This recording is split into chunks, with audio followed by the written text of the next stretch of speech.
70,000 বেতন পায় প্রফেসর, হাওড়ায় নেমেছে, গিয়ে বলছে আমার হাতটা দেখো তো। ওরে বাবরে, তোমার তো একটু ভাগ্যটা খারাপ যাচ্ছে, বিবির সঙ্গে ঝামেলা চলছে। ই দেখলে সালা রোজই ঝগড়া হয়, তাহলে ঠিকই লেগেছে। ই তো ভালো ভবিষ্যৎ জানে, কিন্তু ও হারামখোর নিজেই জানে না কবে মরবো। ও লোকের ভবিষ্যৎ বলছে। ভবিষ্যৎ যারা বলে আর যারা হাত দেখাবে গণকারকে ইমান চলে যাবে, সঙ্গে সঙ্গে তাকে কালমা পড়ে মুসলমান হতে হবে, এটা লিখে দিয়ে যান।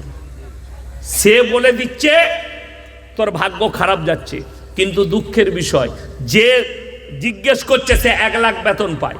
সে যখন অফিসে গিয়ে বসবে, তার কর্মচারী এসে বলবে স্যার চা আনবো, কফি নিয়ে আয়, আনছি স্যার।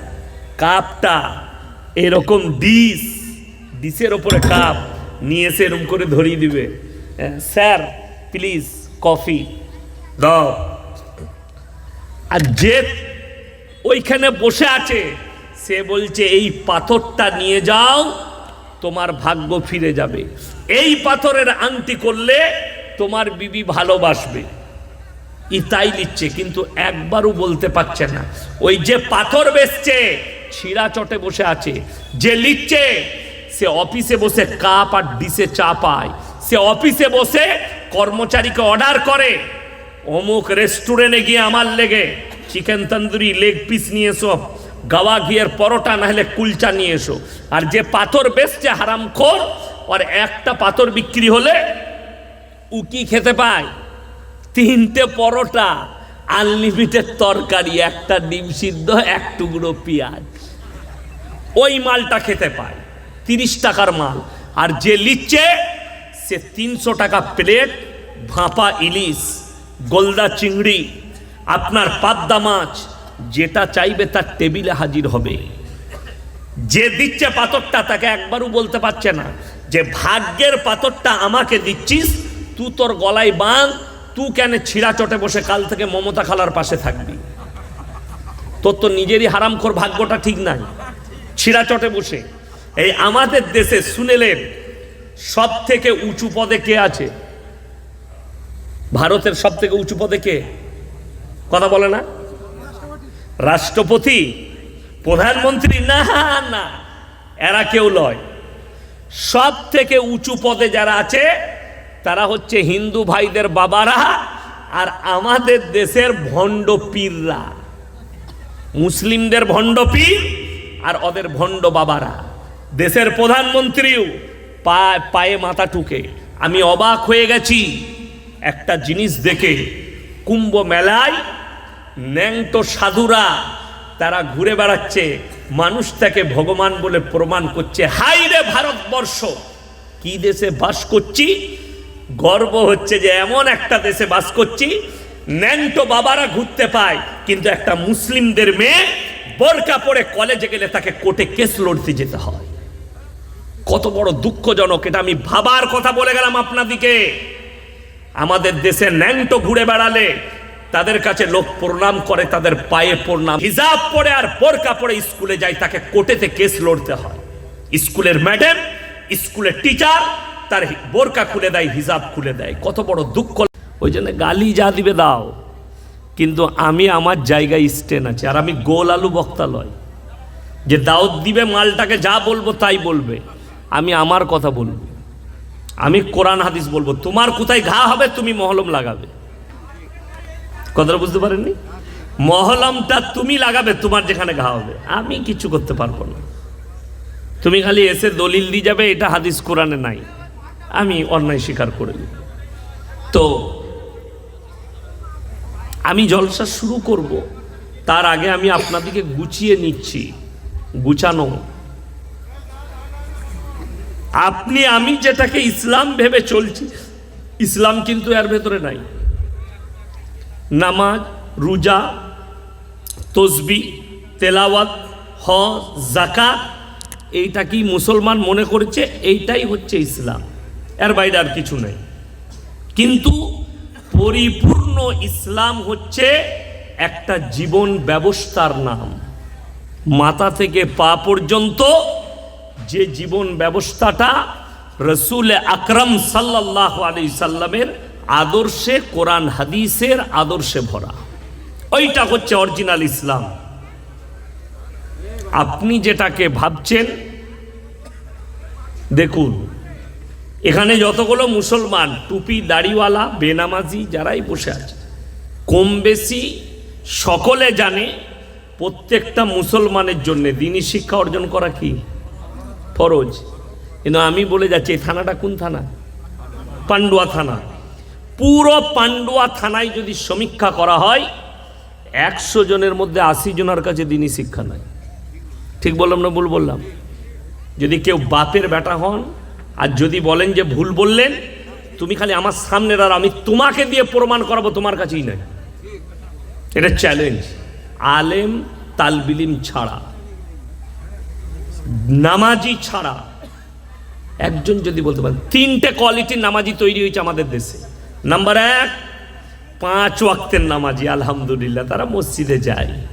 নাম্বার 2, জুম্মার নামাজি আছে না নাই? শুধু জুম্মা পড়ে আছে। নাম্বার 3, শুধু খালি ঈদ আর বকরা ঈদ পড়ে। এমাল আছে না নাই? আছে। ঈদের দিনে লাপাই কারা বেশি? এই মাল কটাই। আমি এইদিকে ঢুকে গেলি, বুলবুলি তলা বোহারের নাম শুনেছেন না শুনেন? শুনেছেন? আমি ওখানে ঈদের নামাজ পড়াই, 10-15টা গ্রাম পড়ে। তো আমি নামাজে দাঁড়াবো, একজন ব্যক্তি উঠে এলো, হুজুর কথা ছিল কি? ওই হুজুর নিয়তটা বলে দেন তো। আমি বললাম মোটেই বলবো না আমি। আর যে মৌলবীরা নিয়ত বলে তাদেরকে আল্লাহর কাছে জবাব দিতে হবে। আমি চ্যালেঞ্জ ছুড়ে বললাম এটা নিয়ত বলা যাবে না। আচ্ছা যারা 5 ওয়াক্তের নামাজি তাদেরকে নিয়ত বলা লাগবে? নিয়তটা কার জন্যে? তাকে জিজ্ঞেস করলাম তুমি সানা জানো? জি না। দরুদ শরীফ? না। আত্মায়াতু? না আমি কিছুই জানি না। আমি তুই খালি মাথা ঠকবে, তোর এমনি নামাজ হবে না। তুই মাথা ঠক, চল যা দে ক্ষীর খাগা। তুই তো একদিনকার নামাজি, খালি ঈদের আবার, বাকি আর নামাজে নাই। তো তার লেগে নিয়ত বলতে হবে? বড় কষ্টের বিষয়। ই নামাজের গুরুত্বই জানে না। ই মনে করেছে আমি ঈদ বাকরা ঈদ পড়েছি মানে এটাই মুসলমান। এই কিছু মুসলমান আছে তারা মনে করে গরুর মাংস খেলে আমি মুসলমান। কালকে আমাকে প্রশ্ন দিয়েছিল, সাঁইথিয়াতে ছিলাম, বীরভূম ডিস্ট্রিক্ট। একজন প্রশ্ন লিখে দিয়েছে, আমাদের দেশের একজন আর্টিস্ট আছে সালমান খান নাম, সে নাকি বলেছে যে গাইকে আমি গোমাতা মনে করি, ওই জন্য গরুর মাংস খাই না। আমি বললাম তাকে মুসলমানকে বলে, আমি তো মুসলমান বলি না। যারা বলে তারা হচ্ছে গণ্ড মূর্খ। আমাকে শুনেলেন, একে যে মুসলমান ভাববে সে নিজেও মুসলমান আছে কিনা এটা সন্দেহ আছে। মুসলমান হতে গেলে শর্তগুলো থাকতে হবে, ঠিক কিনা কথা বলে? শর্ত থাকতে হবে। শর্ত কি কি? মাথা ঠুকাটা শর্ত লয়। মাথা অনেকজন ঠুকে, মাথা অনেকজন ঠুকে না? ঠুকে না? অনেকজন মাথা ঠুকে। ওই যে ঈদের দিনে একজন মাথা ঠুকে, জুম্মার দিনে একজন মাথা ঠুকে, কেউ গাছের তলায় ঠুকছে, কেউ মাজারে ঠুকছে, কেউ ঠাকুরের সামনে, কেউ আগুনের সামনে, কেউ পানির সামনে, কেউ সূর্যের সামনে। যার যেখানে আস্থা বিশ্বাস এসছে সে সেইখানে মাথা ঠুকছে। আমার এই দেখবেন শীতকাল গেল, শীতকালে অনেক টুর্নামেন্ট হয় না ফুটবল খেলার, বিভিন্ন জায়গায়। আমাদের এলাকায় একটা গ্রামে ফুটবল খেলা হচ্ছে, তো অনেক লোক গেছে দেখতে, মুসলিমদের যুবকরা। একজন মোটামুটি নামাজ পড়ে, চাচা গেছে, চাচা মোটামুটি নামাজ পড়ে। তো সেই চাচা আসরের আজানের সময় হাফ টাইম হয়েছে, তো যুবকরা বললে চাচা গো নামাজটা পড়িয়ে দি, আসরের আজান হয়েছে। বলে তাহলে তাই কর। উজু করে চাচা এখন দক্ষিণ দিকে মুখ করে নামাজ পড়িয়ে দিয়েছে। ছেলেরা সালাম ফেরার পরে বলছে চাচা এটা দক্ষিণ দিক। বলে বে আল্লাহ সব দিকেই আছে। আমি বলে এর থেকে বড় মুফতি আর পৃথিবীতে কেউ আছে? কথা বলেন, আল্লাহ সব দিকেই আছে, এর থেকে বড় মুফতি কেউ আছে? শুনেন, আল্লাহ কোন দিকে আছে না আছে নয়, আল্লাহ তাআলা নামাজ পড়ার জন্য শর্তটা কি রেখেছে? কিবলা মুখী হওয়া। কি মুখী হওয়া? মুখটা কিবলার দিকে হতে হবে। এইটা আমার আল্লাহ রাব্বুল আলামিন শর্ত রেখেছে। আমাদের অনেক লোক বলে, মেয়ে বলে পশ্চিম দিকে মুখ করে নামাজ পড়তে হয়। কে বলল? কথাটা ভুল, দিকটা ঠিক আছে। কথাটা বুঝতে পেরেছেন? দিকটা ঠিক, ভাষাটা ভুল। ভাষা হবে কিবলামুখী। এখন ভারতের মানুষের, আমাদের দেশের মানুষের কিবলা হচ্ছে পশ্চিম দিকে। যারা কাবার পূব দিকে আছে তারা পশ্চিম দিকে মুখ, পূব দিকে মুখ করে নামাজ পড়বে যারা পশ্চিমে আছে। যারা দক্ষিণে আছে তারা উত্তরে, যারা উত্তরে আছে তারা দক্ষিণে মুখ করে। যার যেদিকে কাবা তার উল্টো দিকে মুখ করে। শর্ত হচ্ছে কিবলামুখী হয়ে নামাজ পড়া, এটা শর্ত। কোরআনে আল্লাহ তাআলা কি বললেন? শর্ত রাখলেন। এই শর্ত যদি আপনার কাছে না থাকে, আপনি হারগিজ মুসলমান এবং মুমিন নয়। লাইসাল বিররা আন তুওয়াল্লু বুজুহাকুম কিবালাল মাশরিকি ওয়াল মাগরিব ওয়ালাকিন্নাল বিররা মান আমানা বিল্লাহ। নাম্বার 1, হে আমার নবী বলে দাও, পূব কিংবা পশ্চিম দিকে মাথা ঠোকার নাম ঈমান নয়। প্রকৃত ঈমান হচ্ছে আল্লাহর উপরে বিশ্বাস। সকলে নিয়ে আসবো, জোরে বলুন ইনশাআল্লাহ।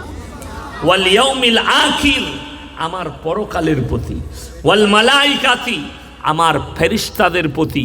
ওয়াল কিতাবি, আমার আসমানি কিতাবের প্রতি। ওয়ান নবিয়্যিন, আর যতগুলো নবী পয়গম্বর পাঠিয়েছি এদের সকলের উপরে বিশ্বাস আনার নাম হচ্ছে ঈমান। কি? কোনটা বন্ধ হয়ে গেছে? কেন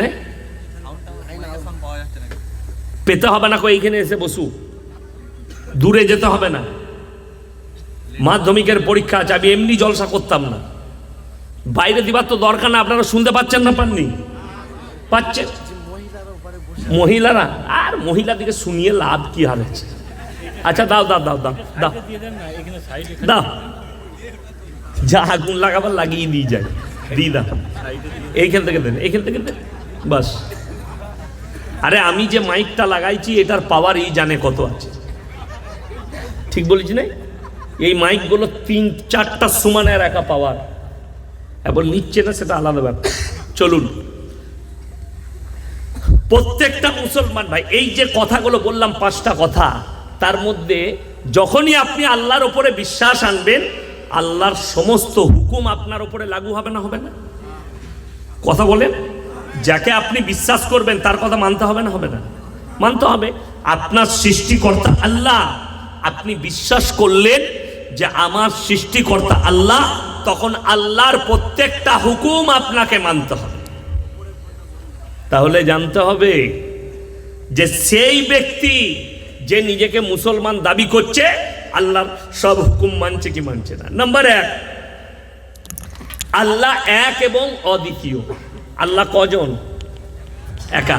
আমাদের বিশ্বাস কার উপরে? সকলে জোরে বলুন, আল্লাহর উপরে। আল্লাহ এক এবং অদ্বিতীয়, দ্বিতীয় কোনো আল্লাহর শরীক নেই। আর যার কথা মানুষ ভাবছে মুসলমান, এই সালমান খান কিন্তু গণেশের উপাসনা করে। তার পরিবারে হয় পুজো গণেশের, তারা মন্দিরে যায়। তো যে লোক আল্লাহ বাদ দিয়ে আর কারুর ওপরে বিশ্বাস আনলো, ছোট্ট করে যাদের বাড়িতে মানে কোরআন আছে, আমাকে গালি দেওয়ার আগে একবার খালি মানে কোরআনটা খুলবে। 17 পারা শেষ পৃষ্ঠা, একবারই শেষ রুকু। কথাটা বুঝতে পারলেন? কত পারা বললাম? 17 পারা, একবারই শেষ পৃষ্ঠা, শেষ রুকু। যদি আপনার কাছে মোবাইলে বাংলা কোরআনের কোনো অ্যাপস থাকে, আপনি খুলেন, একবারই 17 পারার শেষ পৃষ্ঠা, শেষ রুকু। আমার আল্লাহ রাব্বুল আলামিন এখানে একটা মারাত্মক কথা বললেন। কাদের জন্যে? যারা আল্লাহ ব্যতীত অপরের কাছে ভালো মন্দ চাওয়ার জন্যে যায়।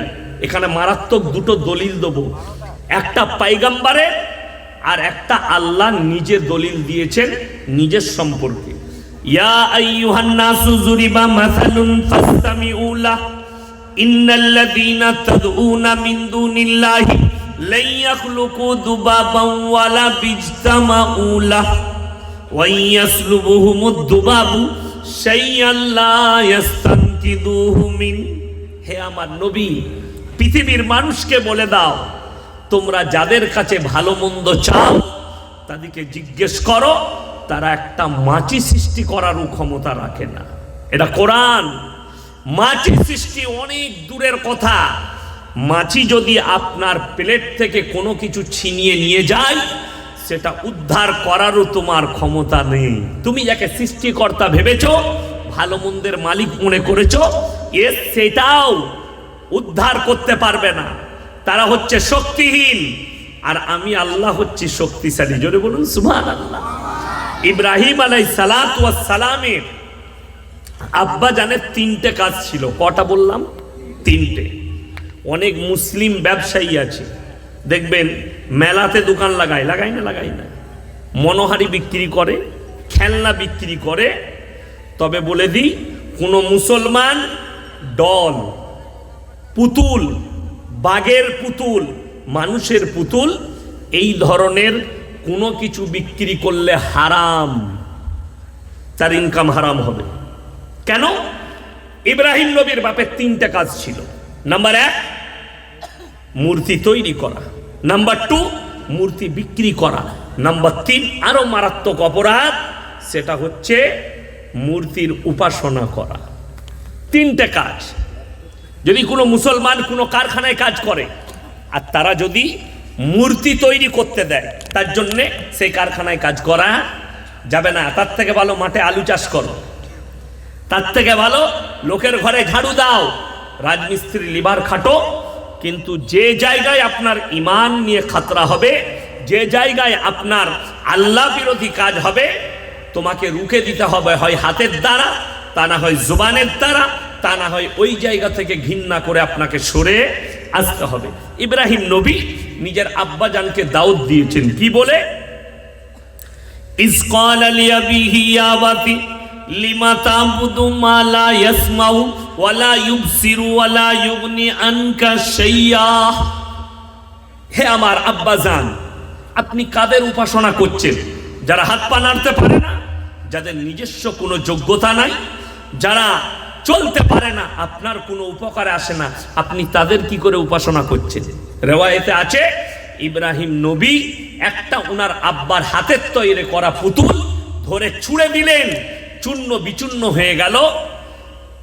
তখন ইব্রাহিম নবী এই কথাই আব্বাকে বললেন যে দেখুন, এর নিজস্ব কোনো ক্ষমতা নেই, এই রাস্তা হচ্ছে শয়তানের রাস্তা। আপনি আমাকে নবী হিসাবে বিশ্বাস করুন, আমার আল্লাহ যিনি পৃথিবীর সৃষ্টিকর্তা, যিনি পাথরের সৃষ্টিকর্তা, যিনি গাছের গোটা বিশ্বের সৃষ্টিকর্তা, যিনি, তেনাকে বিশ্বাস করুন। ইব্রাহিম নবীর বাপ বলেছে, हमारे माबूदों के बारे में अगर ऐसे कहा तो तुमको पत्थर से मर्डर कर दिया जाएगा। ইব্রাহিম নবী দাওয়াত কবুল করেননি। ওই জন্য কোরআনের রেওয়ায়েতে আছে, কিয়ামতের দিনে ইব্রাহিম নবীর বাপ বীর্য আকারে রক্ততে লুটোপুটি খাবে, আর ইব্রাহিম নবী আল্লাহর কাছে বলবেন, আল্লাহ আমি আমার আব্বার জন্য আপনার কাছে একটু আবেদন করতে চাই। আল্লাহ আবেদন ফিরিয়ে দিবেন পয়গম্বরের। আমার নবীকে মানেনি, আমাকে মানেনি, আমার দিনকে মানেনি, তাই হে আমার ইব্রাহিম, তোমার আবেদন আজকে রাখা হবে না। কত বিপদগ্রস্ত হবে বলুন। ইব্রাহিম নবীর বাপের কথা বললাম, এটা পয়গম্বরের বাপের। এরপর আপনার আমার জন্য কি হতে পারে আপনি চিন্তা করুন।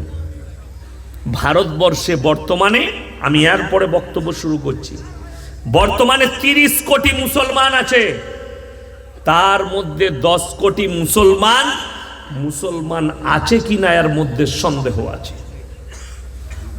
আপনারা বলুন, কোরআন সত্য কিতাব না মিথ্যা?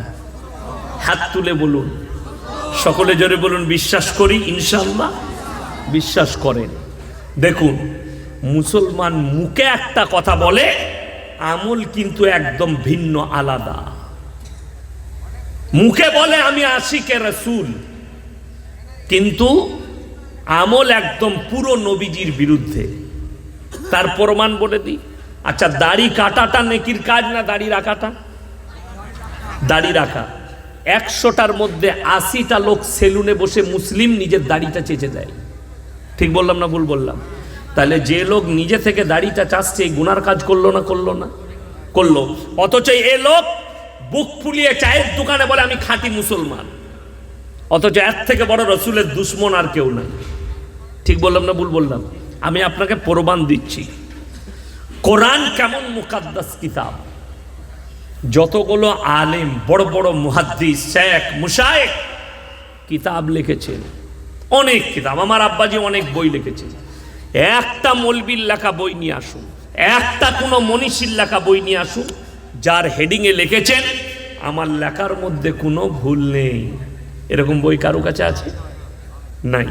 কিন্তু আল্লাহর কসম, আল্লাহ রাব্বুল আলামিন এই কোরআনকে অবতীর্ণ করলেন, আর আল্লাহ তাআলা সূরা বাকারার প্রথমেই বলে দিলেন যালিকাল কিতাবু লা রাইবা ফি, আমার এই কোরআনে বিন্দুমাত্র সন্দেহের কোনো অবকাশ নেই। যখন জোরে বলুন না সুবহানাল্লাহ। সন্দেহের অবকাশ নাই। সন্দেহ অনেক দূরের কথা, সন্দেহের অবকাশটাও নেই, এটা একমাত্র কোরআনে আছে। চলুন এরপর প্রমাণগুলো দিই। ঘা কিন্তু খুব বড় বড় হবে, ওষুধটা লাগাতে হবে। নাম্বার 1, সুদ খাওয়া হারাম না হালাল? হারাম। তাইলে আশা করি পান্ডুয়া থানায় মুসলিমদের একটাও সুদখোর নাই, কথা বলে না? আছে। এরপর কোরআন বলছে ওয়াহাল্লাল্লাহুল বাইয়া ওয়া হাররামার রিবা, সুদ তোমাদের জন্য হারাম, ব্যবসাকে হালাল করেছি। কথাটা বুঝতে পেরেছেন না পারেন? তাহলে আপনি যদি সুদ খান, আপনার থেকে বড় আল্লাহর দুশমন আর কেউ হতে পারে? এ আল্লাহর সঙ্গে যুদ্ধ ঘোষণা করলো। রাসূল আকরাম সাল্লাল্লাহু আলাইহি সাল্লামের হাদিস, কেউ যদি 1 টাকা সুদ খায় নিজের মায়ের সঙ্গে 36 বার জিনা করার সমান পাপ হবে। যদি বলুন নাউজুবিল্লাহ। বেঈমান কাফেররা ঠান্ডা মাথায় কাজ করেছে, তারা কামিয়াবি লাভ করেছে। আপনি নিজেকে মুসলমান বলেও আমাদের মতো মৌলবীর জলসা, দাওয়াত তাবলীগ, মাদ্রাসা, মসজিদ এদের মেহনত কাজ করেনি, কিন্তু বেঈমানের মেহনত কাজ করেছে। কেন? বেঈমানের কথাই রস আছে, কাফেরের কথাই শুনেন। হক কথা তেতো হয় না মিষ্টি হয়? কথা বলে না? তেতো হয়, কিন্তু উপকার তেতোতেই বেশি। ঠিক বললাম না ভুল বললাম? কিন্তু মিষ্টি আপনি খাবেন, কাফেরের কথাই, কাফেরের চরিত্রে, বেঈমান ইহুদিদের চরিত্রে কিন্তু রস আছে, মিষ্টি আছে, মজা আছে, মস্তি আছে, কিন্তু আল্লাহর কসম ক্যান্সারের থেকেও বড় ক্ষতি আছে। আপনি বুঝতে পারবেন না। যদি বলেন এখন তো বর্তমানে তারা বাড়ি বাড়ি সুদ ডুবুতে সক্ষম হয়ে গেছে, তার নাম দিয়েছে গ্রুপ লোন আর বন্ধন লোন। আশা করি আপনাদের এলাকায় নাই, আছে? আল্লাহ, ঘা হতে কোথাও বাদ নাই, সব জায়গায় ঘা দিয়ে দিয়েছে। আলহামদুলিল্লাহ। আমার ভাই, তারা কত ঠান্ডা মাথায় কাজ করেছে। আপনাদের এলাকায় সব থেকে বেতন বেশি মাস্টারের না ইমামদের? সব থেকে কম বেতন কার? ইমামের। আচ্ছা বলুন তো, একটা দারুল উলুমের শিক্ষক হোক, এই মাগুরার শিক্ষক হোক, আর আস্তানার শিক্ষক হোক, আর যতগুলো মাদ্রাসা আছে কিংবা মসজিদ আছে, এই ইমামদের বৌদিকে দেখাতে পারবেন কোমরে কাপড় গুঁজে গ্রুপ লোন আর বন্ধন লোন করতে গেছে? কথা বলে না? না।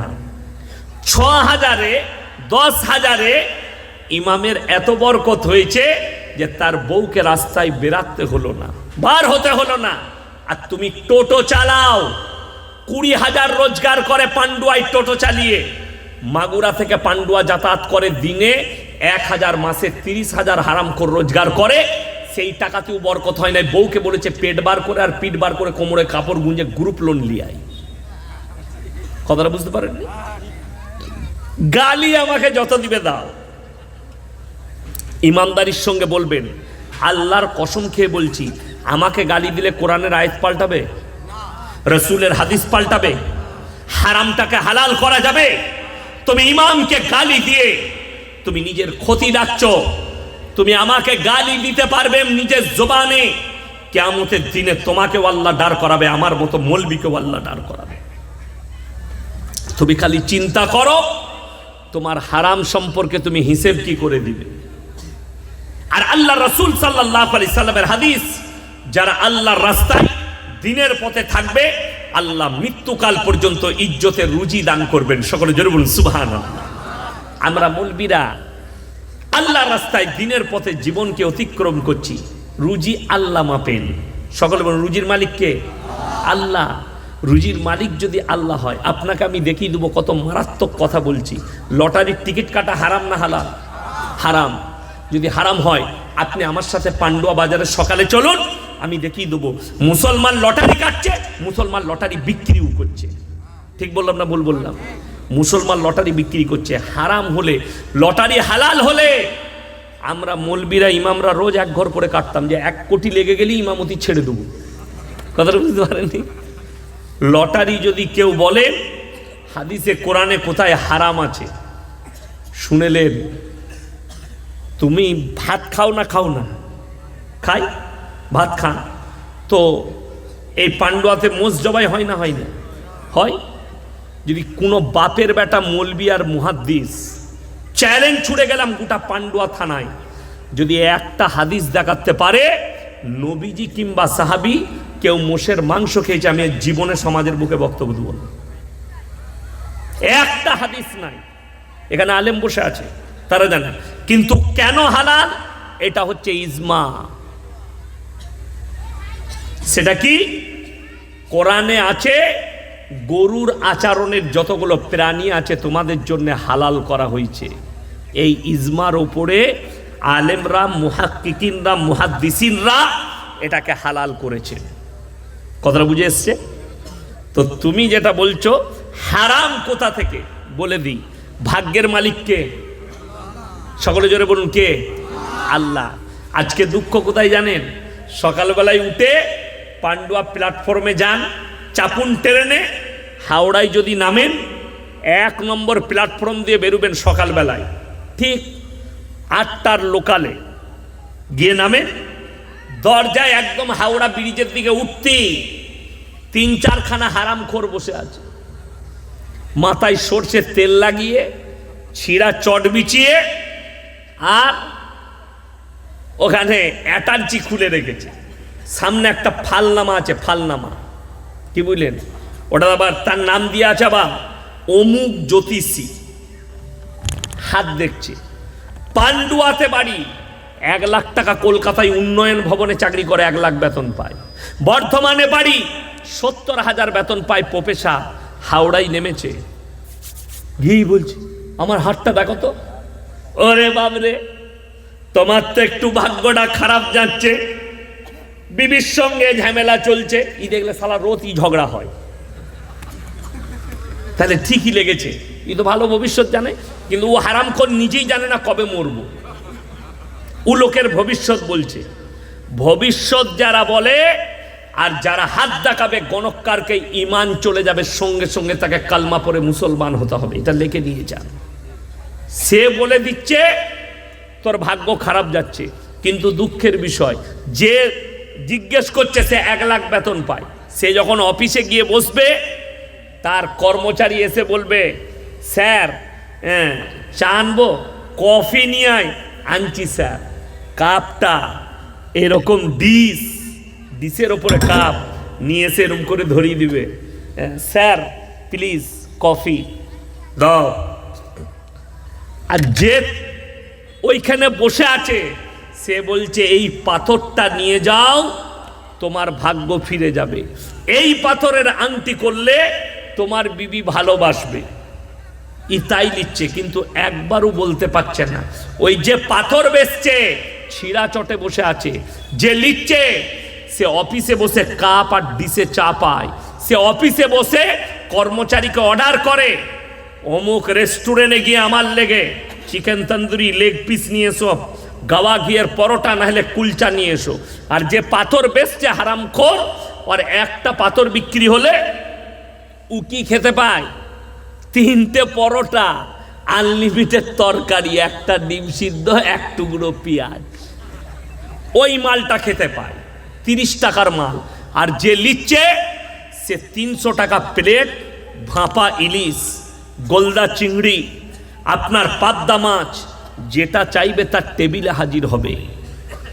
যে দিচ্ছে পাথরটা তাকে একবারও বলতে পারছে না যে ভাগ্যের পাথরটা আমাকে দিচ্ছিস, তুই তোর গলায় বাঁধ, তুই কেন ছিঁড়া চটে বসে কাল থেকে মমতা খালার পাশে থাকবি? তোর তো নিজেরই হারামখোর ভাগ্যটা ঠিক নাই, ছিঁড়া চটে বসে। এই আমাদের দেশে শুনেলেন সব থেকে উঁচু পদে কে আছে? ভারতের সব থেকে উঁচু পদে কে? কথা বলে না? রাষ্ট্রপতি, প্রধানমন্ত্রী? না না, এরা কেউ লয়। সব থেকে উঁচু পদে যারা আছে তারা হচ্ছে হিন্দু ভাইদের বাবারা আর আমাদের দেশের ভণ্ড পীররা। মুসলিমদের ভণ্ড পীর আর ওদের ভণ্ড বাবারা। দেশের প্রধানমন্ত্রীও পায়ে মাথা টুকে। আমি অবাক হয়ে গেছি একটা জিনিস দেখে, কুম্ভ মেলায় ন্যাংটো সাধুরা তারা ঘুরে বেড়াচ্ছে, মানুষটাকে ভগবান বলে প্রমাণ করছে। হাই রে ভারতবর্ষ, কি দেশে বাস করছি, গর্ব হচ্ছে যে এমন একটা দেশে বাস করছি। ন্যাংটো বাবারা ঘুরতে পায়, কিন্তু একটা মুসলিমদের মেয়ে বোরকা পরে কলেজে গেলে তাকে কোর্টে কেস লড়তে যেতে হয়। কত বড় দুঃখজনক এটা। আমি ভাবার কথা বলে গেলাম আপনাদিকে। আমাদের দেশে ন্যাংটো ঘুরে বেড়ালে তাদের কাছে লোক প্রণাম করে, তাদের পায়ে প্রণাম। হিজাব পরে আর বোরকা পরে স্কুলে যায়, তাকে কোর্টেতে কেস লড়তে হয়। স্কুলের ম্যাডাম, স্কুলের টিচার তার বোরকা খুলে দেয়, হিজাব খুলে দেয়। কত বড় দুঃখ।